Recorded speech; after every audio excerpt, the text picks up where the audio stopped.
ever met someone who takes things just a little too seriously? I'm talking about taking everything literally. Well, let me introduce you to Lily. For her, life wasn't a box of chocolates. It was a series of very specific and often hilarious instructions. Lily's unique way of seeing the world started early. When her kindergarten teacher told the class to keep your eyes on the board, Lily spent the next 10 minutes in an intense staring contest with the chalkboard, not blinking until her eyes watered.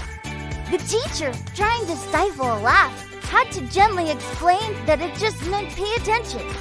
As she got older, these moments became more frequent and more public. One day, her mom, running late, yelled from the other room, "Lily, can you give me a hand in the kitchen?" Lily, ever the helpful daughter, trotted into the kitchen, stood on her tiptoes, and solemnly offered her mom her right hand.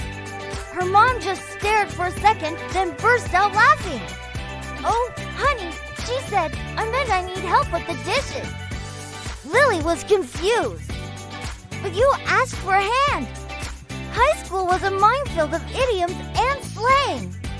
Her English teacher, Mr. Harrison, was a big fan of colorful expressions. During the lesson on poetry, he dramatically declared, "All right, class, let's break a leg on this new assignment." The next day, Lily showed up to school on crutches, her leg in a cast. The entire school was in a panic. When a worried Mr. Harrison asked what happened, Lily explained with perfect seriousness, "You told us to break a leg, so I asked my brother to help. He plays football." It took the principal, the school nurse, and a very long phone call to Lily's parents to clear up that misunderstanding. Mr. Harrison stuck to very direct language from then on. Social events were particularly tricky at her first high school party. The host yelled over the music, "Everyone, grab a partner and hit the dance floor." Lily, always eager to follow the rules, found a boy standing awkwardly by the snacks, grabbed his arm, and proceeded to physically strike the wooden floor with her hand. The boy looked horrified. The music screeched to a halt. Everyone stared. Lily, puzzled by their reaction, just said, "He told us to hit the floor." The host had to make a public announcement clarifying that hit the dance floor was just a fun way to say start dancing. Her friends quickly learned to be very precise with their language. Phrases like "I am so hungry, I could eat a horse" were met with Lily's concerned look and a search for the nearest stable. "It's raining cats and dogs" had her peering out the window, looking for falling animals. Her best friend, Maya, became her official translator. Before they went anywhere, Maya would give her a quick briefing. "Okay, Lily," she'd say, "if someone says they're on the fence, it means they're undecided, not that they're literally sitting on a fence. And if someone says spill the beans, they want gossip, not for you to empty a can of beans on the table." One of the most legendary Lily stories happened at her first job, working at a local coffee shop. Her manager, a perpetually stressed man named Bob, was rushing to get a big order ready. "Lily," he shouted, "I'm drowning in orders here. I need all hands on deck." Lily, taking this as a nautical emergency, grabbed a mop and started swabbing the floor around Bob's feet, shouting, "Don't worry, Captain Bob, I'll get the water. The deck will be clear soon."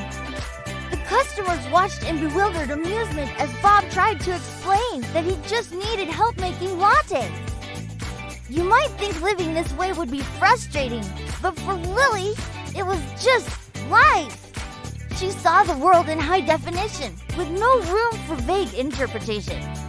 This literal-mindedness, while causing chaos, also gave her a unique superpower, honesty. You never had to guess what Lily was thinking. If you asked, "How does this dress look?" she wouldn't say, "It's interesting." She'd say, "The color washes you out and the seams are puckered." It was brutal, but it was real. Her friends came to appreciate this. When Maya was nervous about a presentation, Lily didn't say, "You'll be fine." She said, "You've practiced 10 times.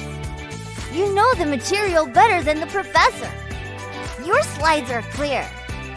Your projected success rate is high." It was oddly comforting. One day, an artist came into the coffee shop. He was known for his abstract sculptures, and he was completely stuck on a new piece. He vented to Lily while she made his coffee. "I just can't see it," he said. "I need to think outside the box, but I don't know what that even means anymore." Lily looked at the cardboard box he had his supplies in. "Thinking outside the box is easy," she said.